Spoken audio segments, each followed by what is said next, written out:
an 81-year-old retired school teacher, living alone, unmarried. She was doing all the, she was independent community ambulator at a domestic fall. She had a subdural fracture on the right side, bilateral, right side 4-part, left side 4-part plus dislocation. These are the X-rays, the 3D CT, and perhaps in these cases I would go for primary reverse shoulder in a staggered manner. That means first we fix the subdural and then one side first and the other side in a same hospitalization. The problem is this, that if you are doing the reverse in a failed fixation, then the results outcome is not as good as that doing in the primary setting. So you should have, you should commit and you should decide in the first place whether you would like to go for it in a primary manner rather than doing it in once it fails and then doing it. Results are not as great. For example, many of these, this is just one of the case. The head is split and looks good on the X-ray, but if you see, it's just a total scallop head, and it's like a moon. There is nothing, look at the inside, it's just a shell, so it's very difficult to fix this. And in this, I think we have these classifications, there are several classifications, and in the elderly, perhaps this patterns 2, 9, 10, 11, these suggest that they would go into avian, but more than the avian, the fixation hold of these screws is very poor, and they are all the literature is in the Western counterpart. They have good bone stock. Our bone mineral density is very poor, and they fail. So same thing. So these are the patterns where in an elderly we would go primarily for the reverse shoulder. Yes, the cost is the constraint, but the results are worth it. If you see the trend of the proximal treatment of proximal humerus in US from 2010 to 2019, this one is the curve which is treated conservatively. Most of these would be treated conservatively, as Dr. Deepit said. 85% would be treated conservatively, and then out of this, one is hemi, and other is this one is ORIF. This one is the reverse shoulder, and the reverse shoulder is now gaining the trend, is increased almost by 406%. The trend of doing hemi-orthoplasty is decreased by 47%. This is mainly because the tuberosity healing is a problem, and if the tuberosities don't heal, the reverse shoulder, the hemi wouldn't work. The same holds true for the ORIF. And if you see the result, I am just putting the favorable points for the reverse. It's not a panacea, of course, but if you are doing it between these three options of doing the non-operative, lock plate and reverse, if you see this blue line is reverse, okay? So the active forward flexion, the external rotation, the PROM, that is patient related outcome measures, that is pain interference, again the reverse shoulder scores over these two. So in spite of whatever the preferred trial says, in spite of having the same results, the outcome as regards these parameters, the VAS score, it is far better as compared to the other way. So, this is a meta-analysis, and they have compared various options, conservative versus internal fixation, conservative versus hemi-orthoplasty, fixation versus hemi-orthoplasty, hemi-orthoplasty versus reverse shoulder, and the reverse shoulder has better clinical results and lower reoperation rates than all the other methods. It is easy to do it, and if it's done well, I would put my best case here, and that's the function that you would get. And I'm sure the fixation or the hemi wouldn't give this sort of a result. That's a 9-year follow-up of a case. So we would get these sort of results. and there is always a debate whether the tuberosity should be fixed or tuberosity should be knocked off. So I have slightly contrary view to what is there in the practice, because I would just knock off the tuberosities for the two reasons. One is that the tuberosities, even if you try and align, they are not in an anatomical position or isometric position of their original thing. So they don't act as humeral head depressor as they would in normal, normal shoulder. One, and in fact, many times there are studies, especially if you have glenoid lateralization, they may be antagonistic to the deltoid, and the pressure increases, and this may have a long-term effect. Besides that, more than that, if the tuberosities fly off, they come in between the glenosphere and the cup, and that is the cause of impingement, and that is the cause for dislocation. So I wouldn't like to have any impingement there, and I would basically not take a chance, and I would knock off that. Many times, between the selection of the prosthesis, when you have, yes, the lower neck shaft angle of around 140 degrees is far better than the higher neck shaft angle which was there in the Raman, which was 150.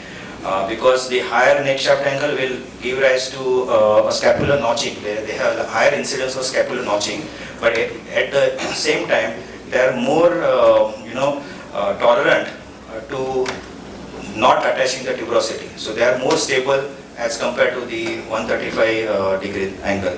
And besides that, the range of movement that you get when you have higher angle is far better than if you have a smaller angle. So for the rotator cuff arthropathy and other situations, I may select a lower neck shaft angle, but for these fracture fixations, the higher angle prosthesis. This is a classical delta 3 prosthesis by Depew, and works very well. That's the range that you get it. So you can't get it when you have neck shaft angle slightly less. And we have spoken about this profound trial, and it's often quoted, and we are, all over surgeons all over the world are literally carried away by this, and we tend to, the pendulum has swung to the other side, and we want to conserve each and every fracture that we see. But it has given us a good message, and you have to read it, and we have to read between the lines. So we want to conserve most of the things, and it says that there is no difference between surgical and non-surgical treatment. But the surgical intervention which was considered in this PROFER trial was fixation, lock plate, and hemiorthoplasty. So now you know that success of these would depend highly on the healing of the tuberosities, and they have not considered in the PROFER trial the reverse shoulder. So when we are saying reverse shoulder, as I said, it scores far more better than these options of fixation, especially in the elderly. And most of these in the PROFER trial, almost 80% of the cases were two-part fractures. There were few 3-part and 4-part, but most of these were 80%, and they had excluded the fracture dislocation. So we can't extrapolate the fracture dislocation, the PROFER trial, onto the fracture dislocation cases. Okay. So this is just, I will go rapidly through this. This is for. So the approach we would take, again, it has already been told by Dr. Raman. Deltopectoral, especially if you have previous incisions, it's extensile, especially if you have previous implants, you have taken that, it is always, you don't want to have railroad type of incision there. But deltoid splitting or superolateral, in a virgin case, the advantage is you are directly bang on the view on the glenoid, and dislocation rates are minimized. So for example, if you have superolateral incision, it's the window open is on the top, and here the window is anterior in front, especially if the subscap doesn't heal, or whether you do a subscap peel or tuberosity, osteotomy, it doesn't heal, this window is open there. So no doubt, there's no, that's why the dislocation rates are almost 0% in superolateral incision, and they are as high as 6 to 13% in the deltopectoral incision. Yeah. So the patient position preferred is a V chair position, that we would do, and we would put a C-arm like this. This is mainly for the placement of the metaclean and the selection of the guide wire there. So you want to, the glenoid is typically a pear shape, and the lower half would have a circular, you go to the center of this lower half, and you don't want to have superior placement of that metaclean. It should be flush with the inferior margin of the glenoid, and you have options. Many systems have either eccentric glenosphere as well, so you can select that.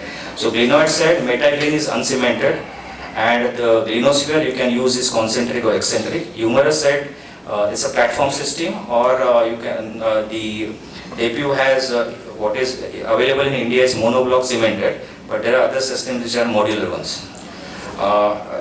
Just to add many times, as we were discussing, the morphology of our shoulders, especially the glenoids, is not perhaps suitable for the reverse shoulder, because the supero-inferior lead is okay, but antero-posteriorly there is many times overhang, and you have to have at least 3 screws to have better purchase. It's not like a acetabulum that you have convex acetabular shell in a concave way and it has a press fit. Here it's a flat glenoid and it's a flat metaclean, so fixation is mainly based on the screw fixations. So if it is not possible, and the HEMI is a problem, because as I said, the success of HEMI depends upon the tuberosity union. So there is a way out. You can do a HEMI, but there is a prosthesis which is known as the CTA prosthesis, that is cuff tear orthopedic prosthesis. So even if the tuberosities don't unite, we want them to unite, but in case they don't unite, almost 50% of these may not unite, or they may malunite. So the cuff tear orthopedic prosthesis is like a HEMI orthoplasty, but the head has an extension laterally. So if they don't unite, there will be the depression action of the rotator cuff is not working. So you will have antero-superior migration of the HEMI orthoplasty. So that prosthesis is meant to articulate with the acromion. That extension superolaterally is for it to articulate with the acromion. You will have something like a acetabularization of the acromion. So you can do it. It's a bailout situation, but you can keep it as a standby whenever you are doing a reverse shoulder. So just a technical tip there. Okay, so this is how the metaclean looks like, and you have to select it on the this is a central hole. It's cannulated. You can put in a guide wire. We check it on the C-arm as regards the placement. So it is either perpendicular or slightly inferior tilt. We don't like to give too much of inferior tilt, because then superior the metaclean will be off, and there is many times during the movement early on in the osteoporotic bone like that, it can just come out. Similarly, what is advised in the Western literature is that you ream the glenoid till the bone weeps. You have this punctate bleeding. If you extend that analogy in our sort of glenoids, the bone is osteoporotic. You would like to have some you just scrape off the cartilage, but don't go beyond the subchondral bone, because if the cancellous bone is exposed, I am talking about in our scenario, in our setup, the bone is so weak that with all these screws also, during the motion early on intra-op, the metaclean can just come out. So we don't want to have such sort of a situation there. So ream it, don't ream it till the weeping bone as the Westerners advise, but just ream it till the subchondral bone, so they have good bone stock there. And this inferior edge should be flush with the inferior margin of the glenoid. So because if you superior place it, what will happen is you will have impingement of that cup against the scapular border, and you can have, there are higher chances of scapular notching.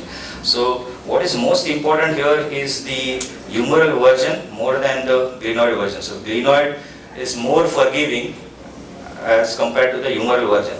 And if we are doing a HEMI, typically you would give around 30 to 40 degree of retroversion. That is the normal retroversion. But in reverse, you would either keep it 0 to 10 degrees.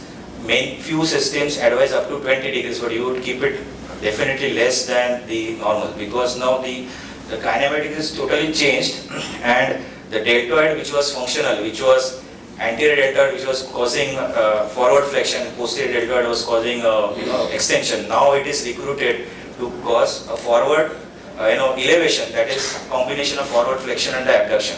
So the humeral version is important. Glenoid version we will discuss in short. I am just discussing these technical tips. Version and the tilt and the screw placement. So we have 3 types of prosthesis. This is a typical Raman, the delta extent prosthesis, where there is some lateralized humerus, but typically the acetabulum, the glenoid is not lateralized, 0 offset the glenoid. Then you have prosthesis where there is mainly the glenoid lateralization, and there are prostheses where there is no glenoid lateralization, only humeral lateralization. Now, this has an advantage. This is just a technical tip, because that's a part of my lecture. So if you have the glenoid lateralization, the repair of the tuberosities back is not advisable, because here the tuberosities would actually act as antagonistic to the deltoid. Okay, so it would increase the joint reaction forces. Maybe it is tolerable in this sort of prosthesis where there is humeral lateralization. That's the biomechanical study. Okay, so in the fracture cases, I would tend to go more in this, because I am excising the tuberosity and this is more tolerant to that. And in the other cases, perhaps 135 or 140 degree angle is, fortunately we don't have to select out of all these models, because we don't have so many models available in India. We have this sort of available, so we can either go for this or eccentric glenosphere, where this will prevent the notching. Yeah. So just go. So exposure head, here it's very easy, because the fracture has created a pain. You just retract the tuberosities along with the rotator cuff which is attached, get the head out. You do the biceps tenotomy, first prepare the humerus. The humeral version, again I reiterate, is the most important thing. You give in less retrovision, because whenever you are going an anterior deltopectoral approach, the dislocation maneuver or the dislocation prone maneuver is adduction, extension and external rotation. Here it will dislocate anteriorly. Okay, so this, if you give too much of retroversion, there is possibility you have excess external rotation and it is easy to dislocate. So that is the reason why I would give less of retroversion, so that it doesn't. That's the typical maneuver. If you do a superolateral approach, it is stable, because anterior there is the subscap is intact, but this may not be. I am talking about non-traumatic situation. Non-traumatic situation, if lesser trocar is fractured, even that is open. So that's not a. So the glenoid exposure is very easy here, because nothing is there. The tuberosities are there. You release the capsule from 12 to 6 o'clock on the right side. That is superior to inferior. Keep the posterior capsule intact. Get the labrum out. Here you may or may not preserve the coracoacromial arch. You can cut that ligament. In the hemi, typically you would preserve the coracoacromial arch, but here you can release so as to get a better range. And so biceps tenotomy, release of labral. You can place this sort of a fork retractor there, inferior to the glenoid, and that's the selection of the guide wire. So this you check it on the CM as regards the placement, whether it's perpendicular. This is in supero-inferior plane. Now I will tell you how you select it in the other plane. Okay, so there are glenoid version is not much of a problem, but there are two ways. One is standard central line and alternate central line. So inclination we discuss, either it is 0 to 10 degree of inferior tilt, and so this is central placement, that is absolutely perpendicular to the glenoid in this plane. Okay, so this is if you put in a guide wire, it will come anterior to the scapula. this is described by medicine. But many times what happens is, like the case which we were discussing, there was small anterior loss, and if you are putting this, there would not be any support. So there is, you can select the alternate guideline, which is parallel to the scapular line. So it is in slight in anteversion. That is an alternate line that you can have, and it's helpful when you have small erosions. So if you have small erosions like say few degrees here and there, you can use this line. So in the section, so you will, this is a standard line where if you can't put in a very long peg, because at the most you can put 23 mm of central screw or peg. But if you put perpendicular or along the line of the scapular spine, you will get larger peg or screw, central screw. So that's a small trick to do it. So you have to fix this metaclean, because stability is mainly because of the screws. It's flat on flat contact, and you have to have at least 2, better preferably 3 screws. Our Illinois would not accept 4 screws. So they are superior, anterior, posterior and inferior. So at least superior and inferior screw are must, and if possible you will try and get the third, either anterior or posterior screw. Okay. So these are the strong bones, and it's known as a 3-column concept. So the base of the coracoid, you can try and purchase that. It allows you some angling, and you can take purchase of that base of the coracoid, which is very strong. Then the spine of the scapula this is especially possible if you select the alternate line, and the scapular pillar, if the system allows you to inferiorly tilt it. So these are the strong bolts, and this is a long screw. So the stability will is based on that. There is a system where either you can have peg, central screw for the metaclean, or there is something known as spiral blade. So that evolutives is where you can put in a spiral blade which you have to hammer it. So we have experience of our trauma where in the osteoporotic bone we use these spiral blades for better fixation, because it doesn't come out. As it goes, it spirals in 90 degrees. So it has a better hold. So that we can, and this we said, repair of subscapularis is advisable, but it's a problem. Because it is not, many times it is very difficult, because it is, especially it is distalized, and getting that lesser tuberosity in a tension, it is in a great tension, and usually in my limited experience that I have over a period of from 2010 to now, it doesn't work. So, we don't have lateralized humerus much. So survival, we were discussing survival rates of this. Hemiorthoplasty, of course, this is in the hands of master. We have 82% at 10 years and 75% at 20 years for the hemiorthoplasty.